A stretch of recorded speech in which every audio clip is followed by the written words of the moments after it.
Do you know what you deem to be your own decisions are mostly governed and controlled by your subconscious mind? Some recent studies say that an average adult individual makes around 35,000 decisions each day, and most of them are again made by our subconscious mind.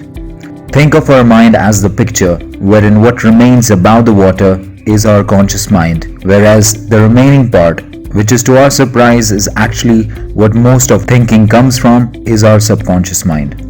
The quality of our life and how much successful we get in excelling our careers or how good of relationships we can develop with other people entirely depends upon the choices we make. It is important to control our subconscious mind because, according to the butterfly effect, even a tiny change or motion, such as flapping of wings by a butterfly, can create a huge hurricane. So our focus should always be to learn to control our subconscious mind by constantly making positive and conscious efforts to manipulate our subconscious mind in making the decisions in our favor.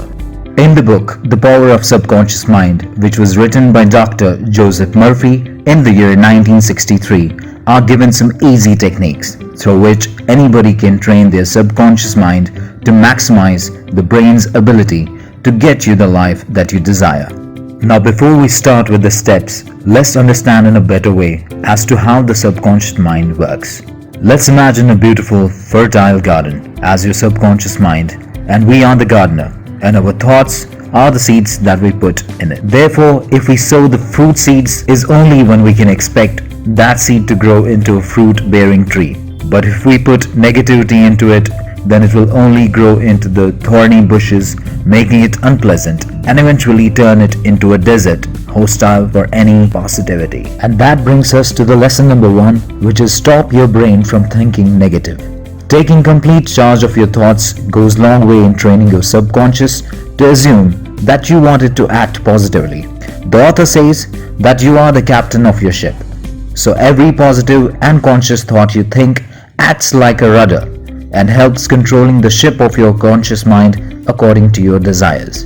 In Buddhism, there is a famous saying, "A mind is a great servant, but a terrible master." Therefore, you may want to take that driver's seat for yourself and not let your subconscious dictate terms to you. At any moment when you find your subconscious mind telling you negative things, make a conscious effort to interrupt it and replace those thoughts with the positivity.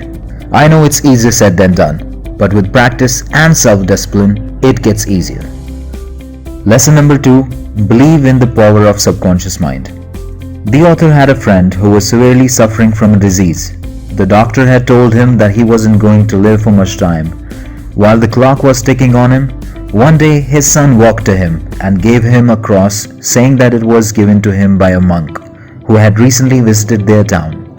He told his father that the monk has said that this cross has some supernatural abilities to cure any disease, provided that the patient keeps it holding even when asleep. And a couple of weeks later, the doctors were shocked to see his instant recovery.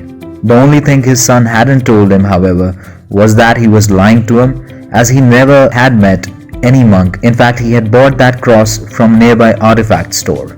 The boy knew that his father was religious, and he knew that by doing this, he was going to make his father confident of his recovery. Author says that the subconscious mind doesn't question your thoughts. It just takes the orders from you. So if you think negative, that's what it will deliver. And if you think positive, it will get you the positive results. Lesson number 3, the power of positive affirmations. The human beings have achieved countless milestones throughout the history, be it the multi-million-dollar business tycoons or those brilliant scientists who have ended up putting the first man on the moon. They all saw it in their mind before it actually existed. Author says that by making a habit of firmly believing and constantly reading to yourself the desires that you think you desire, you are sending a very strong message to your subconscious mind. This technique is called an auto-suggestion technique, which if practiced regularly can permanently train your mind to auto-suggest new and positive ideas and neglect any negative beliefs. Write down your goals and desires and also how you plan to achieve them, and make habit of you reading those desires to yourself, as it's important for your subconscious mind to know so that it can put it to work and turn it into the reality. Thank you for being with us throughout the video. And please support this channel by sharing, liking and subscribing. And as always, keep exploring.